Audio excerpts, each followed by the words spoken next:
تو زندگی ہماری خوبصورتی سے اور جو ہے وہ آسودگی سے بسر ہوگی۔ کتاب رحمت قرآن مجید نے ہمیں زندگی گزارنے کا ڈھب اور اسلوب دیا، اور سورۃ العصر قرآن مجید کی مختصر ترین صورتوں میں سے ایک صورت ہے۔ اس میں ہمیں ایک لاہ عمل دے دیا گیا، زندگی گزارنے کا ہمیں اسلوب دیا گیا۔ سب سے پہلے انسان کے خسارے کی کہانی بیان کی گئی۔ والعصر ان الانسان لفی خسر، قسم ہے زمانے کی، بے شک انسان خسارے میں ہے۔ یہ صورت اگرچہ مختصر ہے، لیکن امام شافعی علیہ رحمہ فرماتے ہیں کہ اگر لوگ قرآن مجید کی صرف اسی ایک صورت پہ غور و تدبر کرنے لگ جائیں تو دین و دنیا کے لیے یہ ایک صورت ہی کافی ہے۔ یہ مکمل نصاب ہے۔ حضرت عبید بن حفص رضی اللہ تعالیٰ عنہ سے مروی ہے کہ مکے میں دو صحابی تھے، جب وہ آپس میں ملاقات کرتے تو جدا ہونے سے قبل سورۃ العصر کی تلاوت ضرور کیا کرتے تھے۔ یہ ایک مکمل ہمیں نصاب زندگی دیا گیا ہے۔ قسم ہے عصر کی، بے شک انسان خسارے میں ہے۔ اب عصر سے مراد کیا ہے؟ امام رازی جیسے شخص نے اس پر 4 مفاہیم بیان کیے ہیں۔ فرماتے ہیں عصر سے مراد مطلق زمانہ ہے، اے الدہر، قسم ہے زمانے کی، بے شک انسان خسارے میں ہے۔ چونکہ انسان کے خسارے کا بہت بڑا گواہ خود زمانہ ہے۔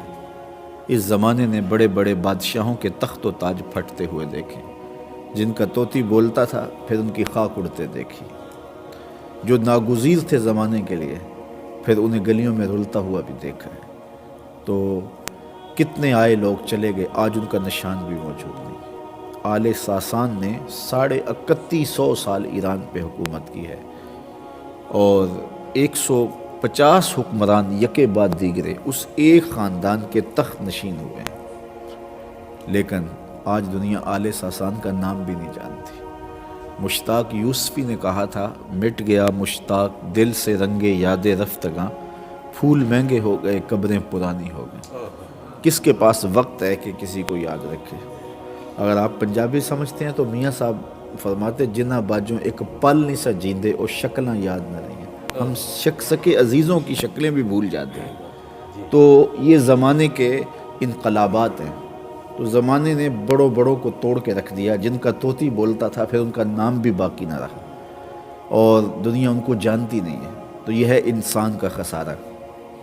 خسارے کا دوسرا جو ہے وہ عصر کا دوسرا معنی امام رازی نے یہ کیا ہے کہ عصر سے مراد وقت عصر ہے، جب سورج مائل بغروب ہو اور ہر شے کا سایہ اصلی سائے کے علاوہ 2 گنا ہو جائے، اس وقت سے لے کے غروب آفتاب تک کا وقت عصر کہلاتا ہے۔ تو یہ بڑا نازک وقت ہے۔ جب سورج عصر پہ پہنچتا ہے تو بہت جلد غروب ہو جاتا ہے۔ تو یہ بھی غافل انسان کو تنبیہ کی گئی ہے، تیری زندگی بھی ڈوبتے سورج کی طرح ہے، دیگرتے دن گیا محمد اوڑک نو ڈوب جانا۔ تو یہ زندگی تیزی کے ساتھ جو ہے وہ موت کی طرف بڑھ رہی ہے۔ تو یہ بھی غافل کو تنبیہ کرنے کے لیے وقت عصر کی قسم کی ہے۔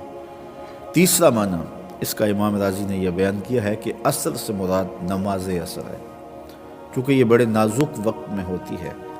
گھر جانے کی بھی جلدی ہے، دکان پہ گاہک بھی آ کھڑا ہوا، دکان بھی سمیٹنی ہے، تو بہت سارے لوگوں کی نماز رہ جاتی ہے۔ پڑھنے والے بھی ذرا اس کو جلدی پڑھ لیتے ہیں۔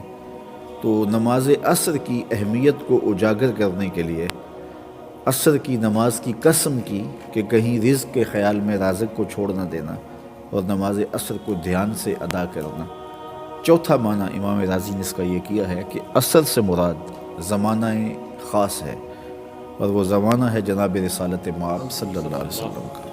حضور کے زمانے کی قسم کی کہ بے شک انسان خسارے میں ہے، چونکہ انسان کے عروج اور بانکپن کا زمانہ وہی تھا جب حضور جلوہ فراز ہوئے، جب حضور نے لوگوں کی تربیت کی، اور پھر خوبصورت لوگ خوبصورت اداؤں سے اس دنیا کے اندر اپنی روشنی بانٹتے رہے۔ تو حضور کے زمانے کی قسم کی ہے۔ اور امام رازی نے یہاں باقاعدہ دلیل دی کہ سورۃ البلد میں اللہ تعالیٰ نے محبوب کے مکان کی قسم کی ہے، لا اقسم بہذا البلد، مجھے قسم ہے اس شہر کی۔ یہ سورت بالاتفاق سورۃ البلد مکی ہے، تو لازمی طور پہ حاضہ کا اشارہ قریب کے لیے تو شہر مکہ ہی مراد ہے۔ تو کہا مجھے اس شہر کی قسم، یعنی شہر مکہ کی۔ شہر مکہ کی قسم کیوں کی؟ یہاں کعبۃ اللہ ہے، مقام ابراہیم ہے، چاہے زمزم ہے، صفا و مروہ ہے، مزدلفہ ہے، منا ہے، عرفات ہے، قدم قدم پہ انوار کی برکھا برستی ہے۔ شاید اس لیے قسم کی ہو، شاید اس لیے قسم کی ہو، شاید اس لیے قسم کی ہو، لیکن اللہ تعالیٰ نے آگے فرمایا وَأَنْتَ حِلٌّ بِهَٰذَا الْبَلَدِ۔ عزتوں کے سارے نشان اپنی جگہ پہ، لیکن محبوب مجھے قسم اس لیے کہ شہر کی گلیوں نے تیرے سانسوں کی خوشبو سونگھی۔ انت مقیم فی ھذا البلد، امام قرطبی نے لکھا محبوب آپ کی اقامت اس شہر میں ہے، اس لیے مجھے اس شہر کی قسم کہ یہاں آپ رہتے ہیں۔ تو محبوب کی وجہ سے اس شہر کی قسم کی گئی۔ شرف مکان کا ہوتا ہے، شرف مکین کا نہیں ہوتا۔ شرف مکین کا ہوتا ہے، مکان کا نہیں ہوتا۔ اللہ اکبر۔ تو محبوب کی وجہ سے اس شہر کی قسم کی گئی۔ بلکہ یہاں حضرت شیخ عبدالحق محدث دہلوی علیہ رحمہ نے بڑی خوبصورت ایک بات لکھی۔ علماء کے مابین اختلاف ہے کہ مکۃ المکرمہ افضل ہے یا مدینۃ الرسول افضل ہے۔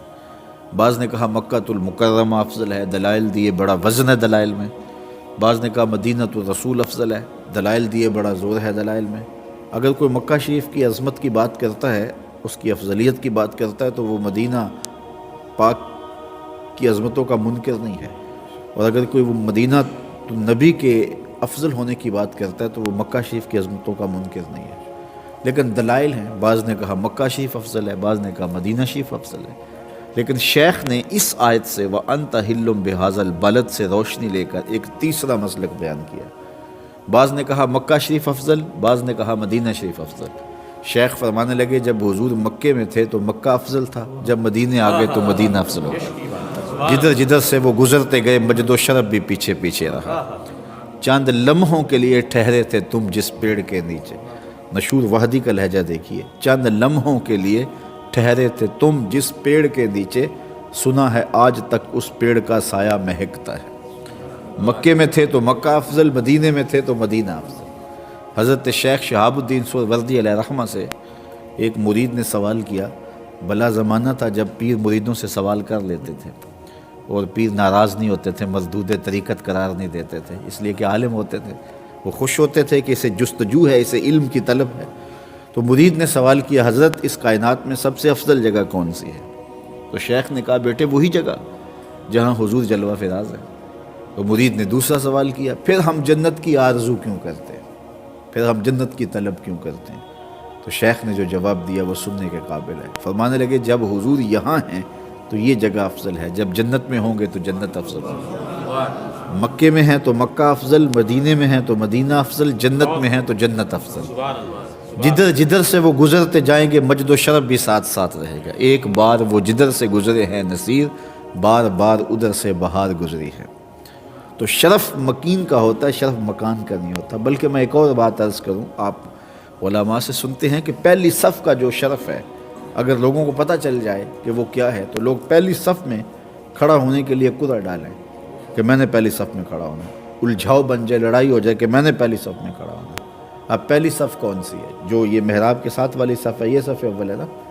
لیکن اگر امام مصلی بچھا کے وہاں درمیان میں مصلی بچھا دے تو کیا اس صف کو صف اول کا شرف رہے گا؟ شرف پیچھے چلا جائے گا۔ امام وہاں سے بھی مصلی اٹھائے اور برآمدے میں لے جائے تو مجھے بتاؤ کہ شرف اس صف کو رہے گا؟ شرف برآمدے میں لوٹ جائے گا۔ امام مصلی اٹھائے اور چھت پہ لے جائے تو شرف چھت پہ چلا جائے گا۔ صدیاں گزرنے کے بعد میرے جیسا شخص جہاں مصلی رکھے شرف ادھر چلا جائے۔ تو نبیوں کا امام مکے میں ہو تو شرف مکے کو ملے، مدینے میں ہو تو شرف مدینے کو ملے، جنت میں ہو تو شرف جنت کو ملے۔ جدھر جدھر سے وہ گزرتے جائیں گے مجد و شرف بھی پیچھے پیچھے رہے گا۔ تو کہا سورۃ البلد میں اللہ نے محبوب کے مکان کی قسم کی، تو سورۃ العصر میں محبوب کے زمان کی قسم کی۔ تو ترتیب کلام یوں ہوگی کہ تیرے مقام کی بھی قسم، تیرے زمان کی بھی قسم، تیرے کوچہ و بازار کی بھی قسم، تیرے لیل و نہار کی بھی قسم۔ قسم محبوب تیرے عہد خوش خصال کی، تیرے دور حسیں کی قسم، قسم ہے تیرے زمانہ نور کی، والعصر قسم ہے تیرے زمانہ ہمایوں کی، تیرے دور نور کی قسم۔ ان الانسان لفی خسر، بے شک انسان خسارے میں ہے۔ اب انسان کا خسارہ کیا ہے؟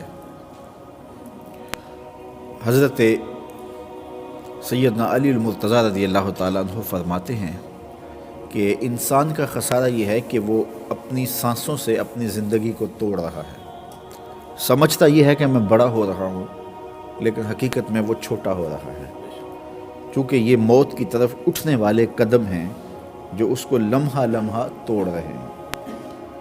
تو یہ گنتی الٹی چل رہی ہو نا، یہ کہیں اشارے پہ ہم رکتے ہیں تو گنتی الٹی چل رہی ہوتی ہے، کوئی 60 سے نیچے آ رہی ہے، کوئی 70 سے نیچے آ رہی ہے، تو جب گنتی الٹی چلنا شروع ہو جائے تو بہت جلد کام زیرو پہ آ جاتا ہے۔